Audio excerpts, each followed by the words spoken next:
हमारे साथ मौजूद है ख़वातीन और हज़रात, ब्रॉडकास्टिंग कमेंटेटिंग की शान है और former test cricketer himself, he is mister Bajid Khan. अस्सलाम वालेकुम बाजिद भाई, हाउ आर यू? वालेकुम सलाम, अल्लाह का शुक्र। Thank you so much for joining us, wonderful to have you over here. उन्हीं के साथ ख़वातीन और हज़रात मौजूद है हमारे उस्ताद, साबिक कप्तान Pakistan cricket team, wicket keeper batter, ये है मिस्टर राशिद लतीफ़। अस्सलाम वालेकुम राशिद भाई, हाउ आर यू? वालेकुम अस्सलाम। कैसी तबीयत है बॉस अब आपकी? ठीक है, हाथ जल जाना चाहिए। हाथ जल जाना चाहिए मेरा ख्याल है रोटी की बात हो कि इतनी गर्म हो।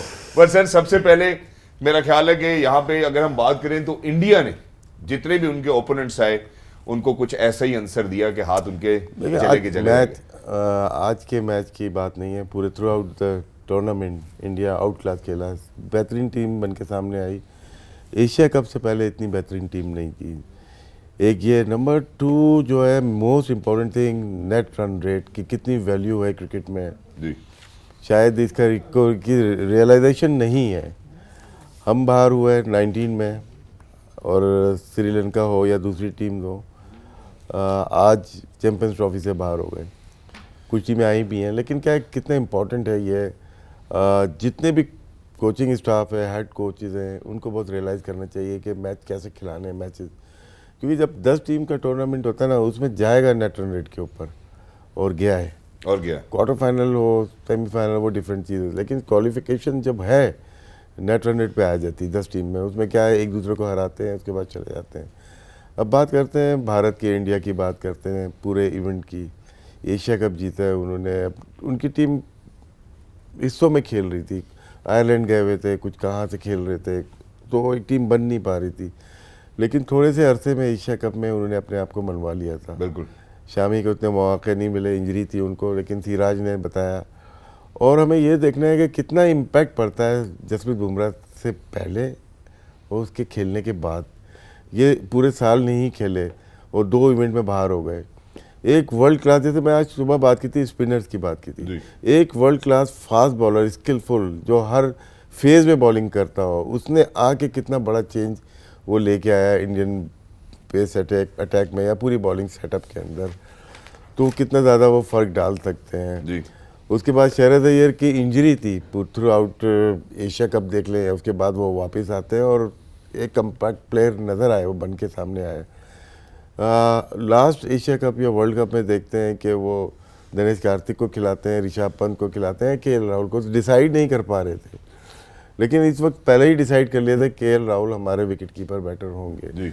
तो इनकी इस दफ़ा की जो जर्नी है वो प्लान के मुताबिक है, बिल्कुल स्ट्रेटजी प्लानिंग पूरा। हालांकि आज वो प्लेयर चेंज कर सकते थे जी, आज नहीं चेंज किए, उनसे बॉलिंग भी करवाई और 8-9 बॉलर ने बॉलिंग भी कर दी।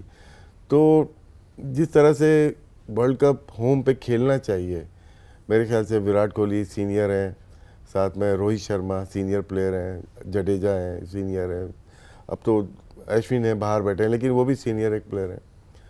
तो इन्होंने अपनी जिम्मेदारी पूरी अदा की है, चाहे बाहर बैठे या खेलते हुए। बिल्कुल। जहाँ पे विकटें गिरी वहाँ पे संभाला, जहाँ विकटें चाहिए थी वहाँ विकटें तो इनको मिली हैं। आज ही मैच गया थोड़ा सा अदरवाइज इनको कहीं पे प्रॉब्लम नहीं हुई।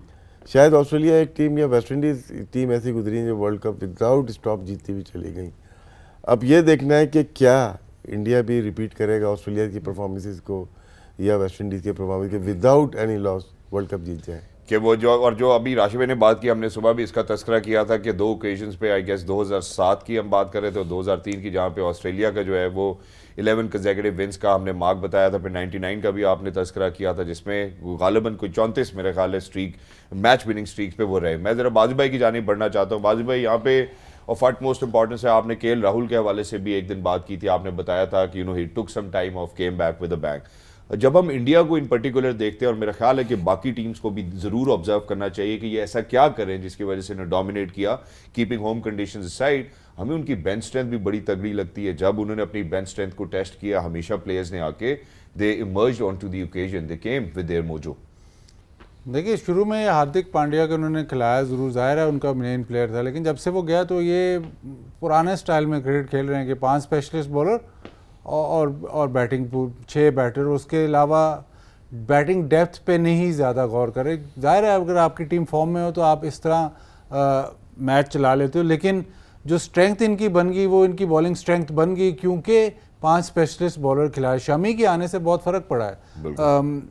फास्ट बॉलिंग भी उनकी कंप्लीट होगी, स्पिनर्स वैसे ही दोनों वर्ल्ड क्लास हैं। जडेजा मतलब इस वक्त इस वर्ल्ड कप में शायद सबसे अच्छा ऑलराउंडर हो, क्योंकि फील्डिंग, बैटिंग, बॉलिंग आप देख लें वो बहुत इम्पैक्ट डालता है। तो साइड आप कहें कंप्लीट इस तरह है कि स्पेशलिस्ट खिला रहे हैं। ये वनडे क्रिकेट से और T20 में तो नहीं, लेकिन वनडे क्रिकेट से ये एक थिंकिंग चली गई थी कि स्पेशलिस्ट की ज़रूरत नहीं है, हमें ऑलराउंडर ज़्यादा खिलाने हैं। लेकिन ऑलराउंडर ये नहीं खिला रहे, इनको ज़रूरत ही नहीं पड़ रही। और इनकी बैटिंग इतनी अच्छी, जिस तरह से ये बैटिंग कर रहे हैं, वो 7वें 8वें तक तो बात चल ही नहीं रही। तो वो बहुत बड़ा डिफरेंस है। सारी साइड्स मतलब आप ये साइड और बाकी 9 साइड्स निकाल लें, कोई 5 स्पेशलिस्ट बॉलर नहीं खिला रहा। एग्जैक्टली और ये आपने बड़ी मेरा ख्याल है पते की बात की है कि जो वनडे फॉर्मेट के अंदर आप बात कर रहे हैं कि यार जो T20 का माइंडसेट था ऑलराउंडर वाला, उसको अलग रखा और स्पेशलिस्ट खिलाए। सबसे पहले जहां हमने बेंच स्ट्रेंथ की बात की, पहले शुरू की गेम्स में शायद गालिबन श्रेयस अय्यर नहीं खेल रहे थे। मैं जरूर उस हवाले से बात करना चाहता हूँ। आज हमने फिर से देखा प्लेयर ऑफ द मैच, इससे पिछली नॉक भी उनकी बड़ी बेहतरीन रही, आज प्लेयर ऑफ द मैच भी वो रहे, रोज अप टू द ओकेजन। अगर नहीं हुआ ऊपर कोहली से 100, उन्होंने कहा हम कर देते हैं, कोई मसला नहीं है। नहीं, ये इंजरी जब इनको हुई तो इंजरी से पहले ये लीडिंग रन गेटर बन गए थे वनडे क्रिकेट में एक साल के लिए। और बाउंसर का प्रॉब्लम ज़रूर है उनको, इनका नंबर पक्का है। और देखें, इनको इंडियन टीम ने, राहुल द्रविड़ ने बहुत तारीफ़ की है इसकी। इंडियन टीम ने कहा है कि ये हमारा नंबर 4 है, ये जब फिट होगा ये खेलेगा, और वो खेला है। इससे पहले वर्ल्ड कप से पहले एक ऑस्ट्रेलिया से सीरीज़ हुई थी, उसमें इसने 100 किया। और उसके बाद इन्होंने ये कहा है कि श्रेयस अय्यर जो है वो हमारा नंबर 4 बैटर है, इसको हम नहीं छेड़ेंगे, इसको हम नहीं छेड़ेंगे। और जहां पे हमने श्रेयस अय्यर का तस्करा किया, वहीं पे साथ ही जरा विकेट कीपर बैटर की बात भी कर लेते। KL राहुल आज सेंचुरी करते हुए नजर आए, वो उन्होंने भी कहा कि भाई आज हमारा भी दिन है, हम भी कर लेते। पता नहीं कितने विकेट कीपर ने सेंचुरीज कर ली, कभी गिना ही नहीं किसी क्विंटन ने। डी कॉक ही सिर्फ लेकिन सवाल इसमें ये बनता है कि इस वर्ल्ड कप में जितनी अच्छी ये कीपिंग कर रहा है, कोई और कर रहा है। हालांकि हम कहते हैं कि ये मेकशिफ्ट है। फोक्स को मेरा ख्याल है आप वैसे तो दुनिया का बेस्ट मानते हैं, नहीं राशिद भाई मानते हैं किसको? वर्ल्ड कप की बात। हाँ, बात ठीक है इनकी। डाइव में ज़्यादा मतलब ऑन साइड पे ज़्यादा डाइव कर देते हैं क्योंकि थक जाते हैं। आज भी बैटिंग की, उसके बाद कीपिंग आसान नहीं होता। और इनकी बॉडी स्ट्रक्चर बहुत अच्छा है कीपर्स का के लिहाज से, मूवमेंट बहुत अच्छी है, कलेक्शन भी अच्छी है। इसका मतलब है अंडर 19 या उस लेवल पे कीपिंग इन्होंने की हुई है। राहुल द्रविड़ ने भी की हुई थी, क्योंकि यहाँ के मोस्टली प्लेयर साउथ के होते हैं। ये बेंगलोर इनका अपना शहर है, ये जहाँ आपके पास रोहित भी हो, विराट भी हो, शुभमन गिल भी हो, मौका ही नहीं जिनकी अपनी 60 सेंचुरियाँ हो गई टोटल, ज़्यादा होंगी। उसके बाद टॉको करना या 4 नंबर या 5 नंबर सेंचुरीज कर सकता है, तो आज उन्होंने करके दिखा। वो आज उन्होंने कर दी। अब सर यहाँ पे ना एक और भी बात बनती है, जो अभी बाजी भाई ने कहा ना कि यार इन्होंने स्पेशलिस्ट खिलाई है जिसकी वजह से इनको कामयाबी मिलती है। अब बात ये नहीं है कि ये IPL नहीं खेलते, IPL का सीजन आप देखें वहाँ भी परफॉर्म करते हुए नजर आते हैं। मैं थोड़ा सा मवाजना जरा अपनी टीम के साथ इसलिए भी करना चाहता हूँ कि शादाब भी ऑलराउंडर, नवाज भी ऑलराउंडर और शाहीन शाह अफरीदी भी कोशिश कर रहे हैं कि हम भी अपने बल्ले से कुछ ना कुछ जरूर जितना भी कंट्रीब्यूट कर सकते हैं करें। तो ये जो T20 वाला माइंडसेट है, ये बात आपने शायद मेरे ख्याल है गालिबन की थी या बाजी भाई ने की थी कि यार T20 वाला माइंडसेट लेकर आप वनडे में चले गए। जो दुनिया में इस टाइम क्रिकेट में डोमिनेट कर रहे हैं, हमारी फ्रेंचाइज क्रिकेट की बात करें, वनडे की बात करें, जो अभी नजर आ रहा है, उनका माइंडसेट बहुत ही फर्क नजर आता है। माइंडसेट्स कहाँ पे डिफरेंशिएट होते हैं या कैसे हम ऑब्जर्व करते हैं कि यार अब हमें ये करने की जरूरत है? बेस इनकी रणजी ट्रॉफी है। हम जो भूल जाते हैं ना, हम IPL देखते हैं, हम देखते हैं कि यार ये IPL से आ रहे हैं लड़के, ये उनका भी जो IPL का भी जो बेस है वो रणजी ट्रॉफी ही है। सुबह राशिद भाई ने बताया कि स्काई ने को 70-80 फर्स्ट क्लास मैचेस खेले हुए हैं। तो जहाँ से ये निकलते हैं तो वो जो पहले जो रगड़ा खाते हैं फर्स्ट क्लास का, वहाँ से फिर डेवलपमेंट होती है ना। तो आप इनकी टेक्निकली बहुत सुपीरियर बैटिंग करते हैं। वनडे क्रिकेट में भी जब अगर आपने फर्स्ट क्लास ना खेली हो, अगर आपने वो लंबी क्रिकेट ना खेली हो, तो 10 ओवर करना या 20 ओवर 25 ओवर इनिंग्स बिल्ड करना कोई आसान काम नहीं है। तो IPL की हम बात ज़रूर करते हैं, लेकिन IPL इनके स्ट्रक्चर में जैसे दरख्त है ना, तो IPL उसकी एक शाख है। ठीक है, ऐसे नहीं है कि पूरा जो रूट है या वो पूरी जो IPL ट्रंक है वो IPL। ट्रंक जो है वो रणजी ट्रॉफी है। ये रणजी ट्रॉफी से सारे प्लेयर आते हैं, सारे प्लेयर इनका रणजी ट्रॉफी खेलते हैं। अभी इनका एक प्लेयर है जो हर साल, वो सरफराज के नाम का प्लेयर है, जो हर साल 90 की एवरेज 80 की एवरेज से करता है रन्स। मतलब वो डेप्थ देखें, अभी उसको नहीं खिलाते, ये फिटनेस कहते हैं कि नहीं है यार, लेकिन वो रणजी ट्रॉफी में ही रन्स कर रहा है जहाँ से रिकग्निशन मिल रही क्या है। बात है। तो वहाँ से आपको रकीब शादाब की हमने कितनी दफ़ा डिस्कस की कि जी 14 या 15 उसके टोटल फर्स्ट क्लास मैचेस हैं, और आप एक्सपेक्ट करते हैं कि हर दूसरे मैच में वो 10 ओवर उस लेवल के करे वनडे क्रिकेट में, जो कि पॉसिबल नहीं है, क्योंकि आपको उतनी रेपुटेशन ही नहीं हुई हुई मैचेस में कि आप कंसिस्टेंसी लेके आओ। जिसके ऊपर एक रीजन राशिद भाई ने भी दिया था कि 4 ओवर तो आप जगह पे करा लेते हैं, लेकिन 4 ओवर्स के बाद आप सेम जगह नहीं हिट कर सकते। इसमें उनके 82 मैचेस हैं, 14 सेंचुरी, 29 50s हैं, 29 प्लस 14 43 हो गए। 43 इनिंग्स में इनके रन 50 से ज़्यादा हैं, यानी कि हर एक इनिंग के बाद इनके सेंचुरी है या 50 रन हैं। तो फर्स्ट क्लास, हालांकि लास्ट 2-3 ईयर से टाइम नहीं मिल रहा इनको, वरना हर प्लेयर वहाँ पे खेल रहा है। लेकिन जब उनको प्रॉब्लम टेस्ट क्रिकेट में आती है, जब स्पिनर्स पे नहीं खेलेगा, उनको भी प्रॉब्लम तो है ना स्पिनर्स पे खेलने के लिए, तो फिर वहाँ पे एक हलचल मची, ये फर्स्ट क्लास नहीं खेलते। अब इनके प्लेयर्स के पास टाइम नहीं है, लाइक विराट कोहली हो जाए फर्स्ट क्लास, कैसे जाएंगे, रोहित शर्मा हो जाए, शुभमन गिल हो गए, लेकिन उससे पहले इतनी एक फर्स्ट क्लास इनको रगड़ा दे देते हैं ना, ये बिल्कुल पक्के प्लेयर्स बन जाते हैं। अच्छा सर, फिर सवाल ये बनता है कि क्या आपको लगता है अब रोहित शर्मा जो अपनी 50वीं ओडीआई सेंचुरी की बात कर रहे हैं, यहाँ पे हम विराट कोहली या फिर हम रोहित शर्मा की बात करते हैं जो सीनियर कैंपेनर हैं, अब लगता भी है कि शायद उनका आखिरी वर्ल्ड कप होगा, कि अब भी उनके लिए ज़रूरी है कि वो रणजी ट्रॉफी जाके खेलेंगे, अपने आप को मनवाएंगे और फिर वापस आएंगे। अब हमारा यहाँ माइंडसेट की मैं बात कर रहा हूँ, हमारा माइंडसेट क्या है कि 10 मैचेस में से 5 में आपने अच्छा परफॉर्म किया, उसके बाद आप कभी कायदे-आज़म ट्रॉफी में दोबारा फीचर करते हुए नजर नहीं आते। खैर अपनी अभी मैचेस नहीं है और उसमें क्या बात करनी है, अभी बाद में बहुत चले हम टाइम जरूर मिलेगा, करेंगे, लेकिन शायद इनके पास टाइम नहीं होता, अब खेलने की इतनी ज़रूरत नहीं मेरे ख्याल से। हाँ जी, और जिनको है वो नहीं खेल रहे। कहाँ हमारे वाले हमारे पास भी टाइम नहीं है। चलो ठीक है, मैं ये बात इसलिए भी कर रहा था कि मैंने पहले भी इसी मैराथन ट्रांसमिशन में तस्करा किया था कि विराट कोहली के अपने अल्फाज हैं ये, कि उन्होंने ये कहा था हमारे ही एक पाकिस्तान के क्रिकेटर को कि अगर मैं रन्स ना करूं हर दूसरे तीसरे ऑल्टरनेट मैच में, तो हमारे डोमेस्टिक सर्किट में लड़के रोज सेंचुरियां बना रहे, नेट सेंचुरियां बना रहे, मैं अपनी जगह नहीं रिटेन कर सकता। उन्हीं की जाने बढ़ते sir master blaster, chase master उनको कहा ही जाता है। विराट कोहली आज एक और नेट सेंचुरी के साथ हमें नजर आए, कमाल खेलते हैं, ऐसा ही लगता है जैसे एक पीस ऑफ आर्ट है जो हम विटनेस करते हैं, देखते मिस कर गया आज सेंचुरी, आज इनके पास आइडियल मौका था और बेंगलुरु में। तो मैं ये बात आपसे पूछना चाहता हूँ कि कोहली जो है हमें on the lower side strike rate पे नजर आते हैं, जहाँ बाकी सब बैटर्स 120, 30, 160 पे हैं, कोहली 90, 91 पे नजर आते हैं। इनिंग्स बिल्ड करते हैं, अपने कैरेक्टर में रहते हैं। 90, 91 का मतलब है कि रन अ बॉल एक तरह से ना, लेकिन ये आप पूरे करियर का देख रहे हैं, ठीक है, लास्ट 2 ईयर्स में ये अब हो गए, ठीक है, लेकिन मैंने बहुत सारे प्लेयर्स का देखा है इनके जो क्लास के बराबर हैं, जब 145 प्लस आती है ना तो इनका 95 का स्ट्राइक रेट है, ठीक है, बाकी 70s पे चले जाते हैं। तो ये फ़र्क बताता है, बड़े मतलब के डिफरेंस यहीं पे क्रिएट कर देता है वो।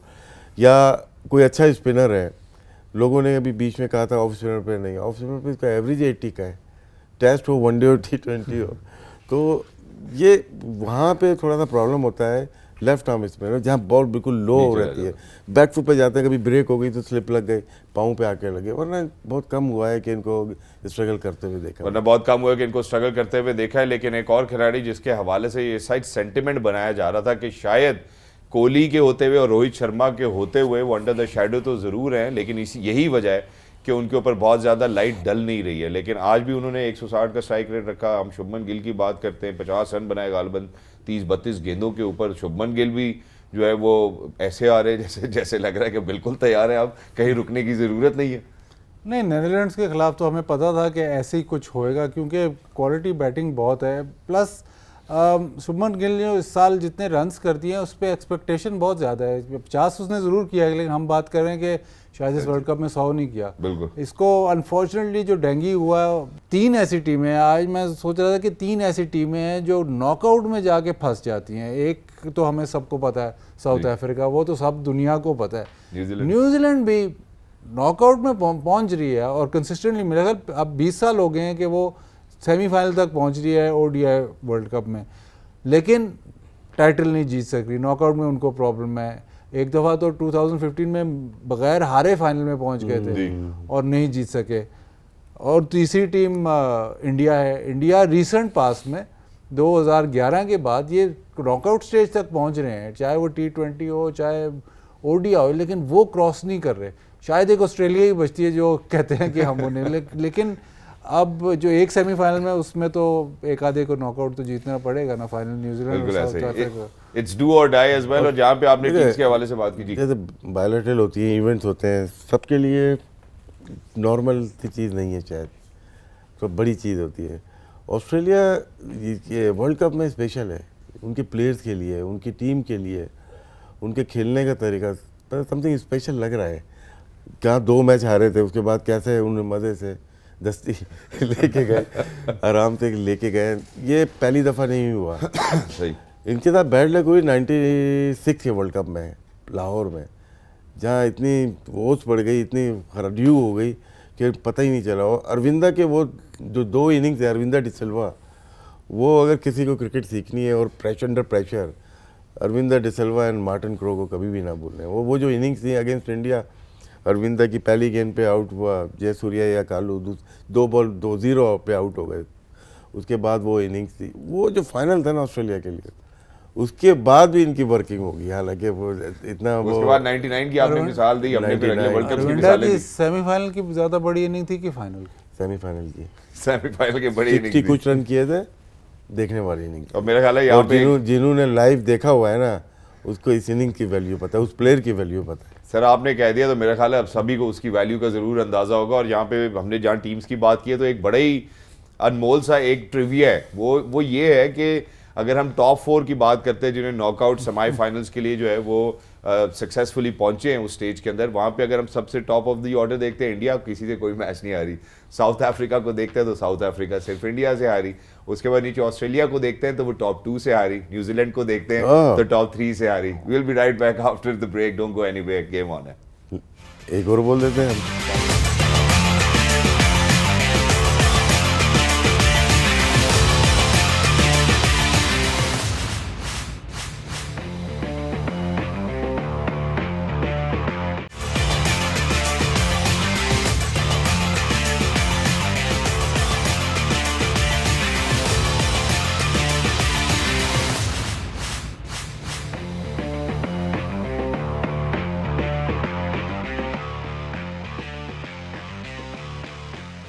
राइट खवातीनो वेलकम बैक। पाकिस्तान टेलीविजन के साथ जुड़े रहने के लिए बहुत बहुत शुक्रिया। छोटे से वक्फे के बाद हम वापस आ चुके हैं और जाने से पहले हमने इंडिया के ऊपर एक तफसीली गुफ्तगू की कि किस वजह से उनको इस कामयाबी से सुरखरू होते देखा हमने ICC men's cricket world cup 2023 में, जिसकी एक जो अहम वजह है वो ज़रूर सामने आती है कि उन्होंने स्पेशलिस्ट प्लेयर्स खिलाए, ऑलराउंडर्स की जानिब ज़्यादा ध्यान उनका नहीं रहा। अब हम बात करते हैं नेदरलैंड्स के हवाले से, जो कि अनफॉर्चुनेटली चैंपियंस ट्रॉफी के लिए क्वालिफाई नहीं कर सके, बट अलबत्ता T20 वर्ल्ड कप अगले साल वो ज़रूर खेल रहे होंगे।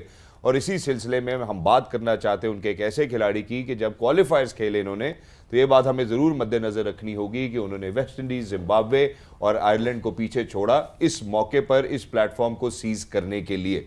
उनके एक खिलाड़ी निडा मनूरू, जिनकी मैं बात करना चाहता हूँ अपने मौज़े मेहमानों से, ज़रा उनकी जानिब बढ़ते हैं। राशिद भाई, जो सिल्वर लाइनिंग नज़र आती है, ऐसा नहीं है कि नेदरलैंड शायद एज ए टीम बहुत ज़्यादा क्लिक की हो, लेकिन उनके पास शायद कुछ नंबर्स पे वो टैलेंटेड खिलाड़ी ज़रूर मौजूद हैं जो एनी गिवन डे कुछ कर सकते हैं। निडा मनूरू की बात कर रहा हूँ, वेस्ट इंडीज़ के खिलाफ क्वालिफायर्स में उन्होंने सेंचुरी भी की और आज एक और next century down the order मुकम्मल करते हुए नजर आए। नहीं, अच्छे प्लेयर हैं और इनके लिए टीम थोड़ा हायर थी जब भी इन्होंने रन किए हैं। और वेस्ट इंडीज़ वाला मैच बहुत इंपॉर्टेंट था इनके लिए, नेदरलैंड के लिए, और हम उस वक्त भी यही समझते थे कि ये क्वालिफाई करके आ जाएंगे जिम्बाब्वे या वेस्ट इंडीज़। लेकिन इनके कुछ प्लेयर्स हैं बहुत ही उम्दा खेले वहाँ पे और वहाँ से साबित किया कि ये टीम ऐसी है जो वर्ल्ड कप खेल सकती है। लेकिन जहाँ पे बॉल सीम होती है, स्विंग होती है या हमें ब्रेक मिलता है, वहाँ पे हमने नेदरलैंड्स को स्ट्रगल करते हुए देखा। नहीं, सारी टीम को हमने तो सबको स्ट्रगल करते हुए देखा है। आज का मैच बहुत ज़्यादा रन थे, बहुत ज़्यादा रन कर लिए थे और इंडिया का अटैक भी उस तरह से बॉलिंग नहीं की। वो होता है ना कि आके हम उड़ा दें पूरा जी, वो भी अपनी एनर्जी को बचा के रखा हुआ था कि अभी आके सेमीफाइनल है, कोई इंजरी ना हो जाए, कोई ज़्यादा जोर ना लग जाए। तो उन्होंने भी नॉर्मल, और पिच में भी बहुत ज़्यादा आपने देखा मूवमेंट नहीं बिल्कुल। है। हाँ, ब्रेक ज़रूर जडेजा ने पहली बॉल की और वो आउट किया उन्होंने, लेकिन क्या है कि आज पिच में वैसी जान नहीं थी या वैसी स्विंग एयर में नहीं मिली इनको, इसलिए इन्होंने नॉर्मल बॉलिंग की और पूरे ओवर्स भी नहीं अपने बॉलर से खिलाए और सबसे कोशिश की वो बॉलिंग करवाए। Exactly, so they took them little lightly as well. India की बात करें, उन्होंने 9 अपने जो प्लेयर्स हैं उनसे जो है वो आज बॉलिंग करवाई। नेदरलैंड्स को उन्होंने वो मार्जिन शायद या स्पेस ज़रूर दी जिस तरह बाकी टीम को इंडिया स्पेस नहीं देता। नहीं, लेकिन इसमें एक और भी चीज़ ये देखें, सेमीफाइनल में ये जा रहे हैं, इन्होंने वो भी देखा है ऑप्शन के कौन करा सकता। 5 स्पेशलिस्ट बॉलर तो हैं, लेकिन एक आधे को अगर ज़्यादा स्कोर हो जाए या कोई निगल हो जाए या कुछ हो जाए तो ऑप्शंस बाकी क्या है। तो 2-2 ओवर कराए, ज़्यादा ओवर नहीं कराए, लेकिन उन्होंने देखा ज़रूर है कि कौन सूटेबल है कि 3-4 ओवर अगर ज़रूरत पड़ने पे वो कर सके, तो वो उन्होंने टिक मार्क करना था। मेरा ख्याल है कि अगर ये मैच इनका ये हफ्ते बाद मैच हुआ है तो इनको पूरी अपनी बॉलिंग खिलानी पड़गी, क्योंकि हफ्ते के बाद अगर मैच था तो अगर ये भी मैच ना खेलते तो बहुत बड़ा गैप आ जाता, मतलब तकरीबन 10 दिन का गैप आ जाता। बिल्कुल, एक बॉलर का एक मैच खेल के फिर सेमीफाइनल खेलना, तो शायद उस वजह से भी इनको अपनी बॉलिंग खिलानी पड़ी। ज़ाहिर है उसमें उन्होंने थोड़ा केयरफुली ज़रूर डील किया, बट ये देखते हुए कि आगे नॉकआउट है तो उन्होंने ये भी देखा कि हमारे बॉलर्स रिदम में भी रहें, ऐसा ना हो कि 10 दिन के बाद फिर एक मैच, तो उसमें ऐसे होगा कि 2-4 ओवर वो शायद ले लें, वो नहीं चाहते। वो कहते हैं कि जैसे सेमीफाइनल में फुल थ्रॉटल से ही शुरू हुए। एग्जैक्टली, इसी मौके पे हम जरा एक शॉर्ट एंड स्वीट ब्रेक की जाने बढ़ना चाहते हैं। जब आप लोग वापस आएंगे तो नेदरलैंड्स की बैटिंग के ऊपर भी मैं जरूर बात करना चाहता हूँ कि वो जो सिल्वर लाइनिंग कहाँ नजर आती है, किन एरियाज में उनको डिफिकल्टी होती है। We will be talking about that after a short and sweet break. Don't go anywhere, हम तो यहीं पर हैं।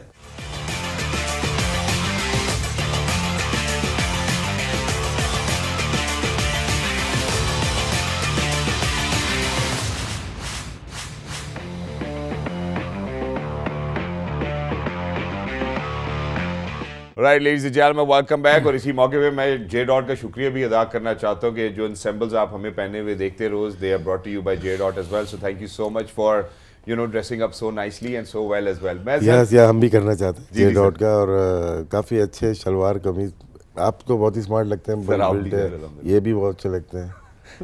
बहुत ज्यादा मिकदार बहुत ज्यादा होगी राशिद भाई। नहीं आ रहे, आने देना, क्या है रुकवा रहे। जे डॉट सोहेल भाई आप आने दें। और बहुत अच्छा लगा कि पीटीवी स्पोर्ट नहीं, पूरे पीटीवी का स्पॉन्सर करें। Exactly, thank you so much for that as well. अब सर इसी बात पे आगे जरा बढ़ते हैं। जब हम बैटिंग की बात करते हैं, जो कॉमन टर्मिनोलॉजीज जो इस्तेमाल की जाती है वही की जाती है जी, गेंद की लाइन के ऊपर आता है, ऑन दी अप खेलता है, स्क्वायर ऑफ द विकेट खेलता है, इस तरह की गुफ्तगू जरूर की जाती है। मैं नेदरलैंड्स की फॉलो विकेट्स आपके सामने रखना चाहता हूं और फिर आपसे ये पूछना चाहता हूं कि नेदरलैंड्स को अगर किसी इन पर्टिकुलर एरियाज में डिफिकल्टी आती है तो कहां आती है, एंड मूविंग फॉरवर्ड कहां पे डेवलपमेंट की ज्यादा जरूरत है नेदरलैंड के बैटर्स को, क्योंकि एक मेहमद टोटल आज तक हमने उनको पोस्ट करते हुए नहीं देखा है। 2 विन्स देखी, बांग्लादेश के अगेंस्ट और साउथ अफ्रीका के अगेंस्ट। जी राजीव भाई, आपकी जानिब बढ़ते हैं and follow wickets of Netherlands as well. Spinners तो इनके पास अच्छे हैं, ऐसा नहीं है, उसमें ही बेहतरी लेके आ सकते हैं।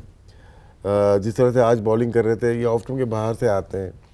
जब इंडिया के खिलाफ अच्छे बैटर्स के खिलाफ बॉलिंग कर रहे हैं तो फिर ऑफ स्टंप के बाहर आप मौत है सीधी सी, फिर आपको बीच से आना पड़ता है। एक फील्डर चेंज कर लेंगे, आपने अगर पॉइंट पीछे लिया हुआ है लॉन्ग ऑफ, फिर आप एक डीप मिड विकेट और स्क्वायर लेग से चले जाते हैं। तो ये हल्के हल्के चीज़ें आएंगी, ये जाएंगे किसी फ्रेंचाइज में खेलेंगे, वहाँ से सीख के आएंगे। जैसे राशिद खान एक गया था ना जी, उसके बाद कितने सारे राशिद खान डेवलप हुए। तो इनका भी एक ऐसे 2-3 प्लेयर जाने चाहिए, बड़ी लीग में जाने चाहिए, जहाँ से वो लेके आए, कुछ लेके आए और अपने प्लेयर्स को ट्रांसफ़र कर सकें। तो इस जो अभी देखा पूरे टूर्नामेंट में स्पिनर्स पे खेलने का तरीका बदल गया है पूरी दुनिया में।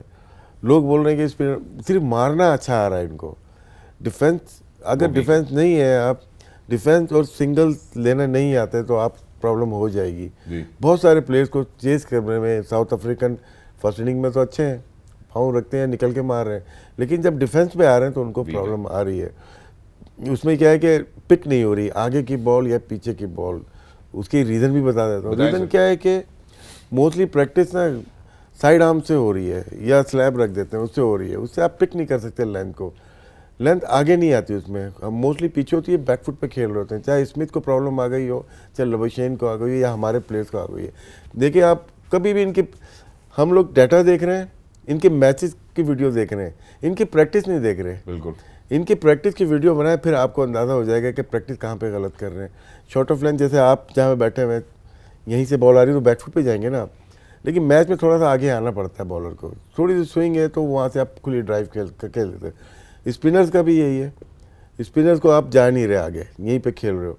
जो जडेजा क्यों मज़े से आउट कर रहा है सबको, कोई आगे जा ही नहीं रहा उनको खेलने के लिए। डिफेंस बहुत वीक है और सिंगल नहीं लेने आते, तो हॉलैंड भी उसी में ही आता है और हम लोग भी उसी में ही आते हैं। एग्जैक्टली सर, हम बॉलर्स के हवाले से ज़रूर हम जो क्रीज की यूटिलिटी है, देखिए इसमें बहुत सारी चीज़ है, और भी मैं आप पता नहीं अब इस पे टॉपिक पे बात हो रहा हो।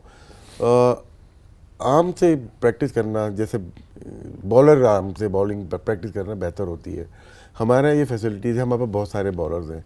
हाँ, इंग्लैंड हो गए जहाँ पे वेदर ख़राब है, या साउथ अफ्रीका, ऑस्ट्रेलिया, वहाँ पे आप बॉलिंग मशीन में चले जाते हो, साइड आर्म से शुरू कर लेते हो। लेकिन ग्राफ टेक्निक का या स्किल्स का तो है, रोकने का बहुत ख़राब होता जा रहा है इंटरनेशनल क्रिकेट में। बहुत सारी वजूहात हो सकती हैं, लेकिन जो मैंने देखा है, वीडियोस देखी हैं साइड आर्म की, या जो रिसर्च की गई है, उसमें नैनो सेकंड का फ़र्क है तीनों चीज़ में। बॉलिंग मशीन कितनी देर में पहुंच रही है और आपका बैट कितनी देर में आ रहा है। सही। साइड आर्म कितनी देर में पहुंच रही है बॉल, और आपका पाँव कितनी देर में आ रहा है। नेचुरल ह्यूमन आर्म, मतलब कि जो प्लेयर का आर्म है वो कितनी देर में आ रहा है, उस पर आप परफेक्शन आ रही है आपके पास, तो उस पर प्रैक्टिस हमारी कम है। उस पर जहाँ पे वो बॉल गिराना चाह रहा है या डिसीव करना चाह रहा है वो आप करते हो उसमें। तो मैच में नेचुरल उस पर जाना चाहिए। फुटवर्क की आज डिटेल दे, फुटवर्क की बात करते हैं तो मैक्सवेल नेचुरल पे गया ना जी। कोचिंग साइड पे हो गई, वो यूज़ कर रहा था अपनी पावर को यूज़ की नेचुरल पे। क्रिकेट नेचुरल से हटते जा रही है, कोचिज के हाथ में जा रही है, और बहुत सारी टीम कोचिंग के हाथ में तबाह हो गई इस वर्ल्ड कप में। बहुत सारी टीम्स जो है वो कोचेज़ के हाथों में तबाह हो गई इस वर्ल्ड कप में, जहाँ पे राशिद भाई की ये स्टेटमेंट ज़रूर मैं बरूए कार लाऊंगा, जहाँ पे उन्होंने कहा कि यार कुछ जगहों पे नेचुरल जो टैलेंट है वो सुपर सीड कर जाता है जब आप कोचिंग की बात करते हैं, क्या सिखाया जाता है। अब एक और बात मैं बाजी भाई से भी करना चाहता हूँ इस मौके पर। बाजी भाई, नेदरलैंड्स का फ्यूचर हमने बहुत ज़्यादा तस्करा किया T20 वर्ल्ड कप। अभी जो रीसेंट डेवलपमेंट है वो ये है कि इंग्लैंड ने जो अपनी वेस्ट इंडीज़ के अगेंस्ट सीरीज़ खेलने जाना है, उसके अंदर जो अभी की उनकी टीम है उसमें से 6 ही लड़के उन्होंने रिटेन किए, बाकी they will look for other options as well. आपको क्या लगता है कि अब क्या नेदरलैंड्स को यहाँ पे शायद पीछे, या क्या उनके पास ऐसी डेवलपमेंट स्ट्रैटेजी है जिसमें खिलाड़ी बन रहे हों? कल वहाब भाई ने जिक्र किया था कि एक टूर्नामेंट हुआ था जिसमें सब खिलाड़ी खेलते थे पाकिस्तान में to practice and to be better. आपको लगता है इस तरह के कौन से ऐसे टूल्स इस्तेमाल किए जा सकते हैं कि टीम्स और बेहतर इमर्ज करें?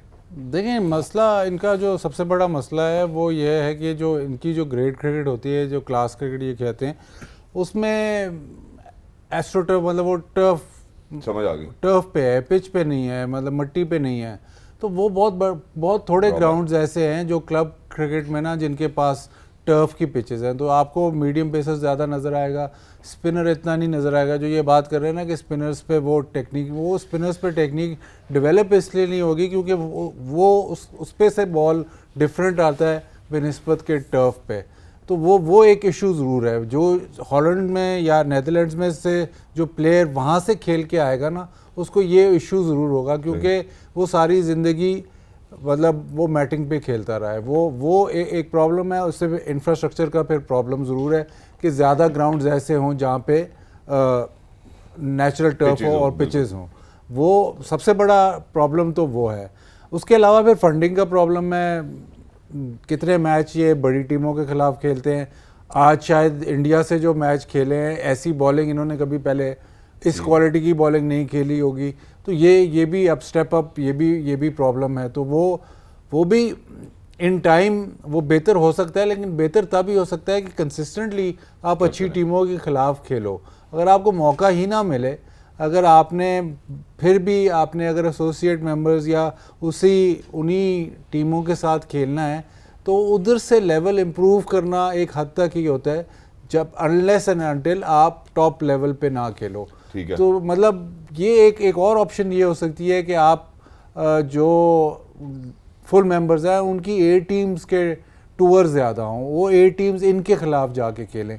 वो एक और ऑप्शन ज़रूर है जो जिस पर डिस्कशन होती रहती है। इन एसोसिएट या छोटे मेंबर्स जो है, इनको ऐसे टूर्स भी बहुत ज़्यादा, मतलब काफ़ी मकदार में, ये नहीं कि सीज़न में एक, वो 3, 4, 5 इनको चाहिए, क्योंकि वो ज़्यादा इनकी क्रिकेट डेवलप करता है। एग्जैक्टली यहाँ पे सिर्फ एक और छोटी सी बात, क्या आपको लगता है कि फिर इसी कड़ी को हम अगर आगे मिलाते हैं कि T20 वर्ल्ड कप जो अभी यूएस और वेस्ट इंडीज में होना जा रहा है, वहां पर 14 टीम्स खेल रही होंगी, क्या it will serve as an opportunity for all of the associate member nations who will be playing कि यार ठीक है हमें कुछ नंबर ऑफ गेम्स मिलेंगे अगेंस्ट इंटरनेशनल टीम्स भी, and that we could play and then वो, लेकिन प्रैक्टिस नहीं हो सकेगी उस तरह से। नहीं बिल्कुल, जाहिर है जितनी ज़्यादा टीमें वर्ल्ड कप जो 10 टीम्स हमें तो बहुत अच्छी लगती हैं, लेकिन 10 टीम्स का नुकसान भी बहुत है। 10 टीम्स का नुकसान एसोसिएट नेशंस को बहुत है, क्योंकि वर्ल्ड कप पिनिकल होता है और सबसे ज़्यादा स्पॉन्सरशिप या पैसे वर्ल्ड कप खेलने के लिए होते हैं। जब आप उसको रिस्ट्रिक्ट कर देते हो तो फिर उनके पैसे कट जाते हैं। सही।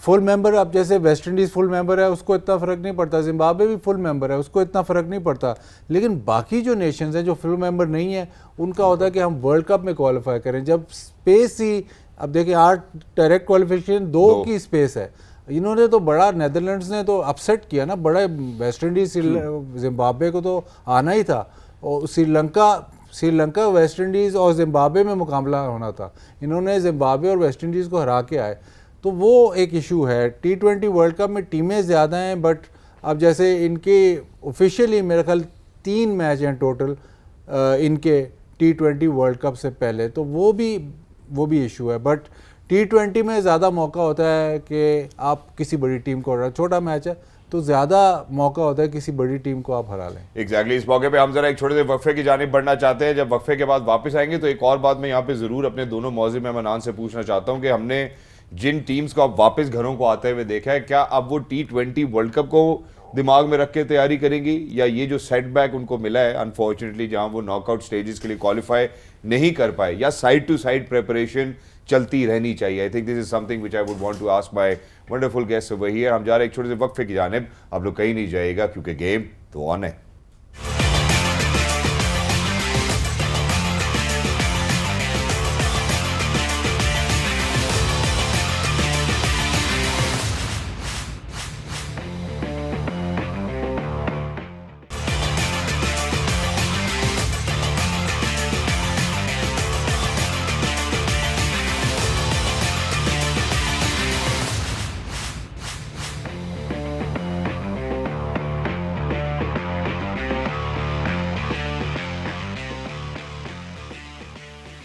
Right, ladies and gentlemen, welcome back. Thank you so much for staying tuned to PTV Sports. आप लोग देख रहे हैं गेम ऑन है, और भी ब्रेक पे जाने से पहले तफसीली गुफ्तगू की हमने इंडिया के हवाले से और फिर नेदरलैंड्स के हवाले से भी। अब जो एक बात हम करना चाहते थे, जो हमने ब्रेक से पहले भी जिसका तस्करा किया था, उसी बात के साथ मैं अपने दोनों मौजूद मेहमान की जानिब बढ़ना चाहता हूँ। और सर, तस्करा ये था कि अब जब जितनी भी टीमें, यानी कि 6 की 6 टीमें जो नॉकआउट स्टेजेस में नहीं पहुंच पाई हैं, वापस आ रही हैं, it's time for them to reflect upon those mistakes जो उनसे हुई हैं। अब अगर हम अगले साल की बात करते हैं तो हमारे सामने पाकिस्तान की भी बात करें स्पेसिफिकली तो T20 वर्ल्ड कप है, T20 की हम अच्छी टीम माने भी जाते हैं, लेकिन जब हमने स्पेशलाइज्ड रोल्स की बात की वनडे इंटरनेशनल में, जो आप लोगों ने इस्टेब्लिश किया कि स्पेशलिस्ट खिलाए इंडिया ने, इस वजह से हमें कामयाब नजर आए इस वर्ल्ड कप के एडिशन में।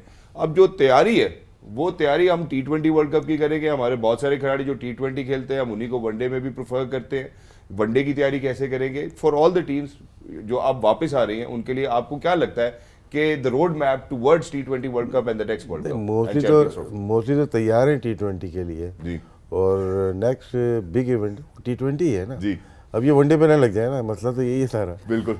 लेकिन 2 टीम्स का मैं कह सकता हूँ कि मायूसी हुई उसकी, जिस तरह से प्रेडिक्ट किया था इंग्लैंड पाकिस्तान को सेमीफाइनल में जाना था, वो नहीं जा सके क्योंकि हम माइनस किया हुआ था न्यूजीलैंड को और साउथ अफ्रीका को।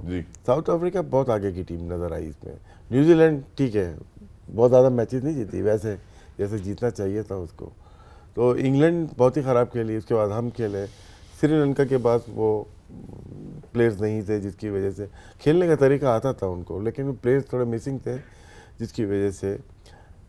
आगे T20 है जी, सारे T20 के माहिर प्लेयर हैं। वो यहाँ पे ना अपसेट, वो अगला वर्ल्ड कप है, उसकी सरफेस कैसी होगी कुछ पता नहीं।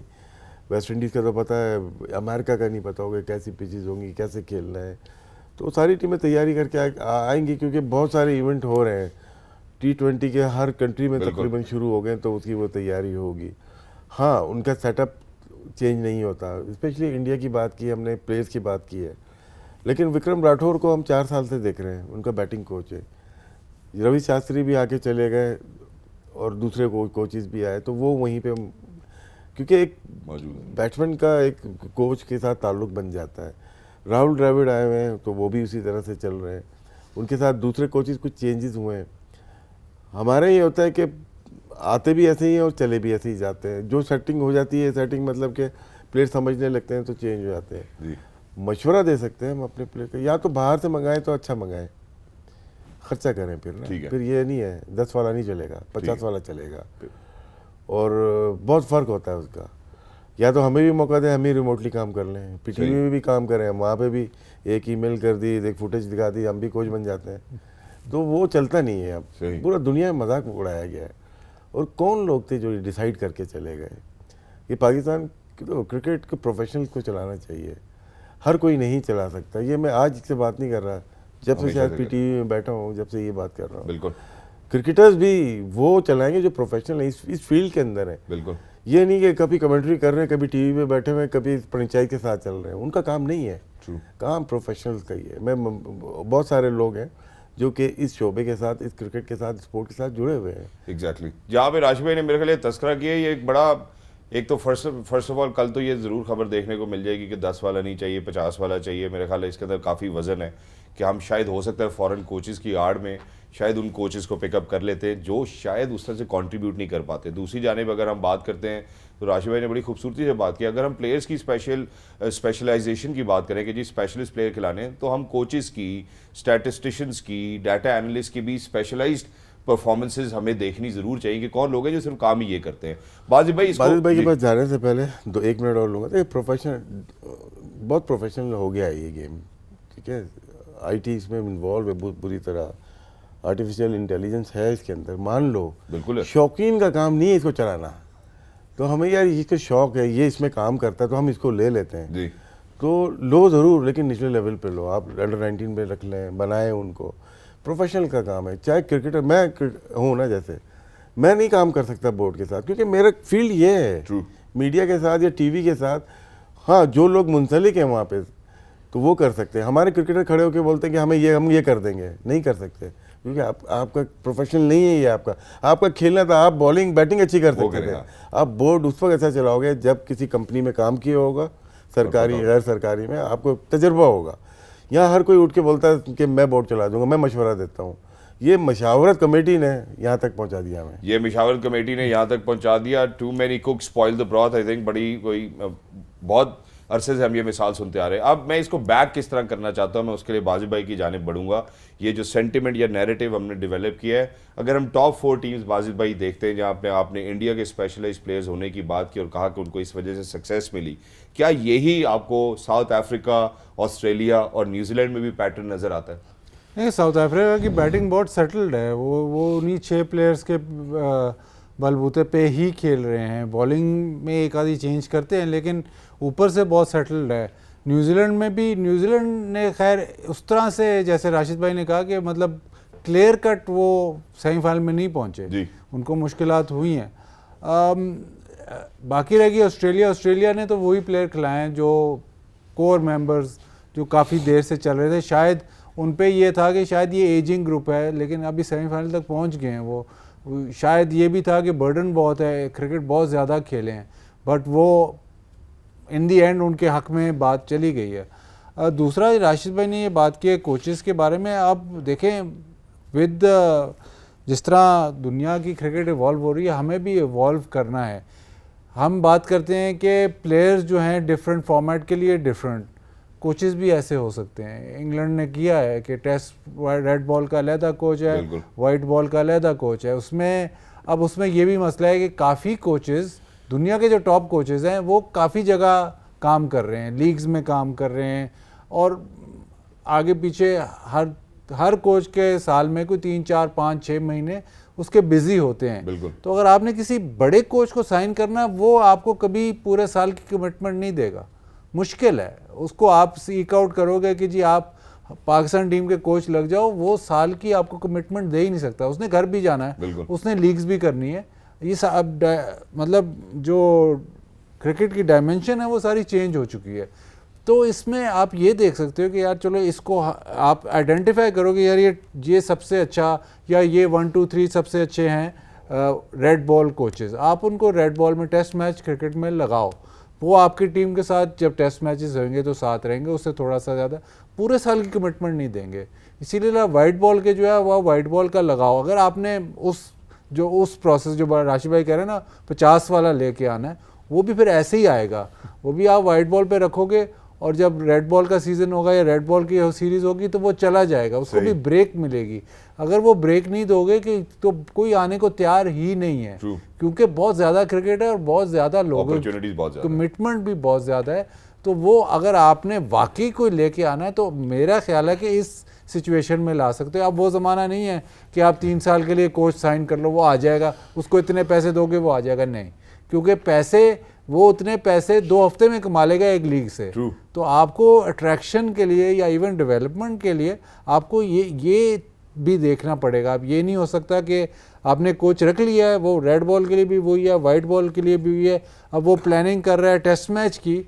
वाइट बॉल जो 4 साल बाद आपका वर्ल्ड कप का प्लान है वो अभी से शुरू हो जाना चाहिए ना। इंग्लैंड ने तो प्लान शुरू कर दिया है, इंग्लैंड ने 9 प्लेयर निकाल लिए है।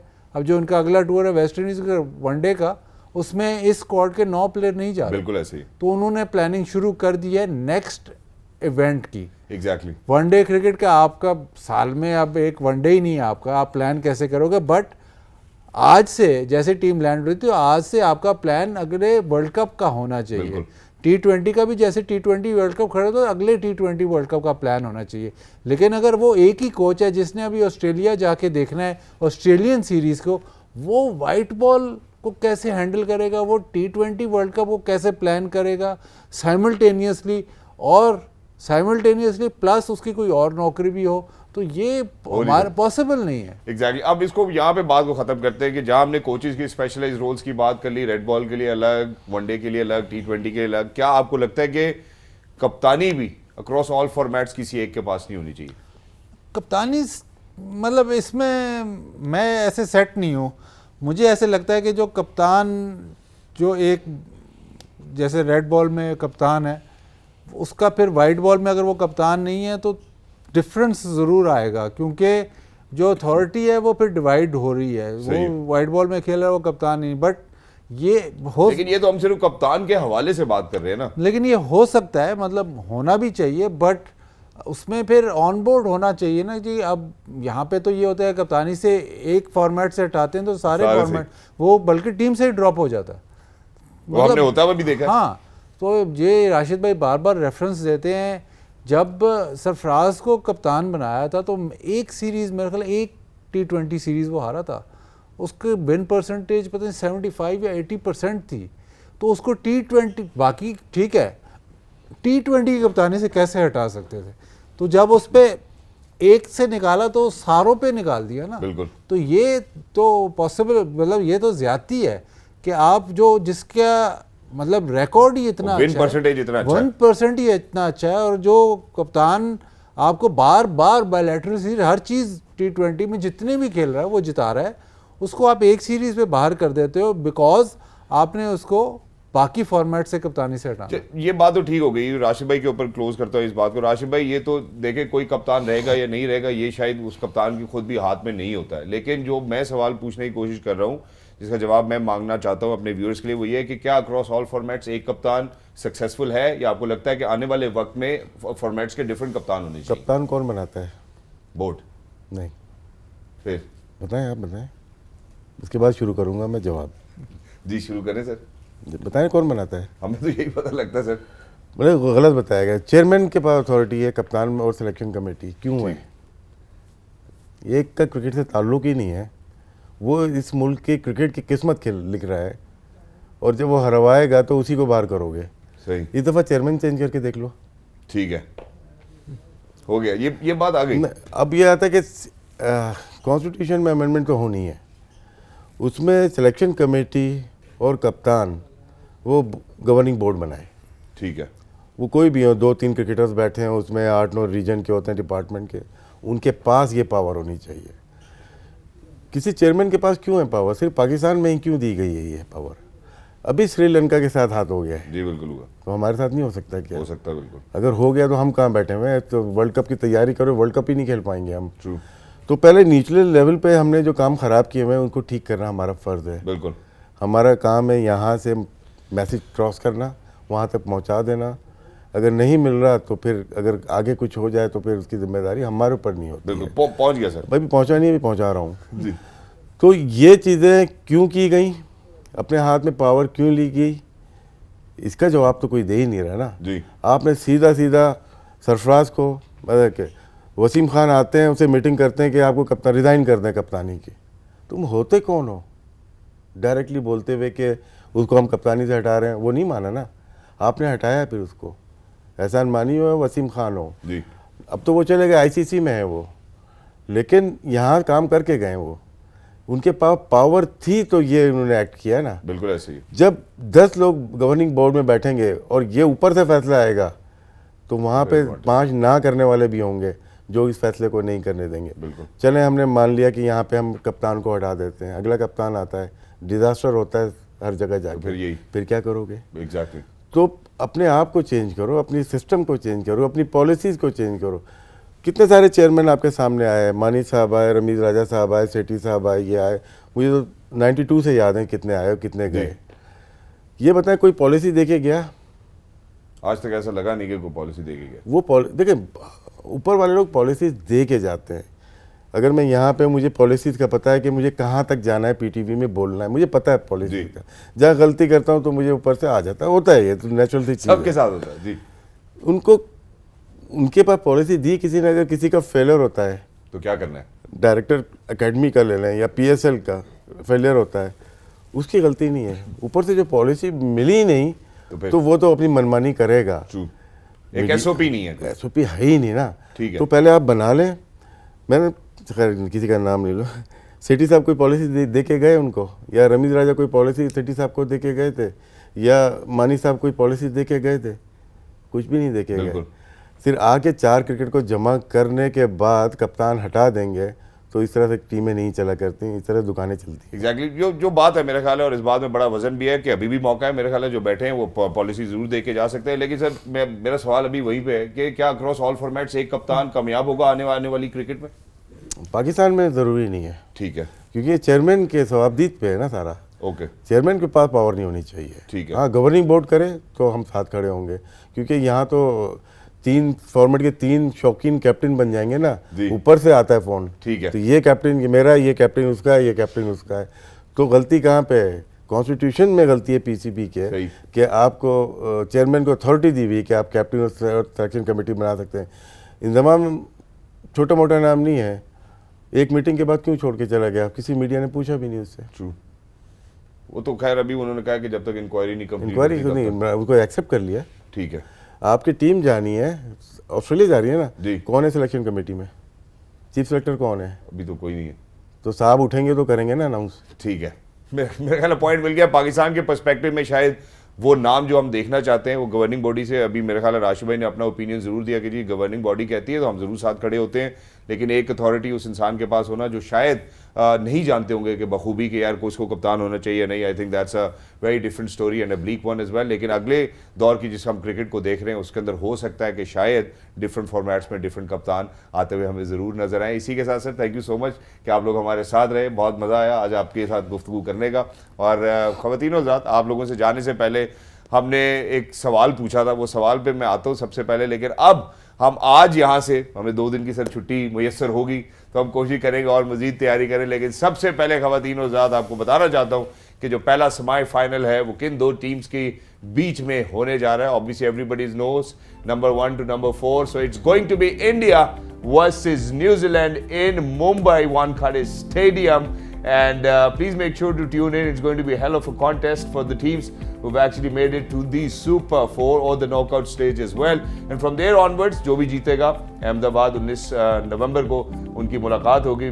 Made be from South Africa, Australia में से कौन सी 2 टीम्स, वैसे मैं पूछना चाहता हूँ बॉस, 2 टीम्स कौन सी लगती हैं आपको फाइनल में? नहीं अभी नहीं यार, अभी नहीं अभी नहीं, टू अर्ली। अभी 2 जोड़ छुट्टियां, बादिल को पता तो है, बताएगा नहीं है। बादिल भाई 2 छुट्टियां अभी, छुट्टियां हमें दो भी छुट्टियां अभी। छुट्टियां। चले, मेरे ख्याल है हम ये गुफ्तगू करेंगे आपसे इंशाल्लाह 15 तारीख की सुबह में, जब आपसे मुलाकात होगी ऑन गेम ऑन है। लेकिन thank you so much gentleman for being with us, lovely to be in conversation with you and for everybody who is out there. Ladies and gentleman, आज सुबह जाने से पहले हमने आपसे एक सवाल पूछा था, उस सवाल का जो दुरुस्त जवाब है वो किसने दिया है वो मैं आपके सामने रखना चाहता हूँ। जो J dot question of the day था, द क्वेश्चन वाज के, हाँ जी, ये who will be the highest run scorer in today's game, player of the match. सब लोग जानते हैं श्रेयस सैयर को मिला 128 रन गालिबन उन्होंने बनाए, और सबसे ज़्यादा रन्स भी आज के दिन में उन्होंने ही बनाए। तो आज जे डॉट रूलर परफ्यूम के जो सही हकदार हैं वो हैं अब्दुल रज़ाक नारोवाल से। सो अब्दुल रज़ाक, आपको बहुत बहुत मुबारक हो, thank you so much for participating. और बहुत जल्द ये जे डॉट का रूलर परफ्यूम जो है वो आप तक पहुंचा दिया जाएगा, इसको अरसाल कर दिया जाएगा। जितने भी लोग जो देख रहे हैं, आप आगे भी हमारा इसी तरह गेम ऑन में हिस्सा बनते रहिए, ताकि आप तक भी ये जे डॉट रूलर परफ्यूम जो है वो पहुंच सके। अंटिल नेक्स्ट टाइम ख़वातीन और हज़रात, अपना बहुत सारा ख्याल रखिएगा, हम सबको दुआओं में, हमारी पूरी टीम को दुआओं में याद रखिएगा। इंशाल्लाह 15 नवंबर को आपसे मुलाकात होगी, जिस दिन पहला सेमीफाइनल होगा, that to in between India and New Zealand. Until next time, game on है।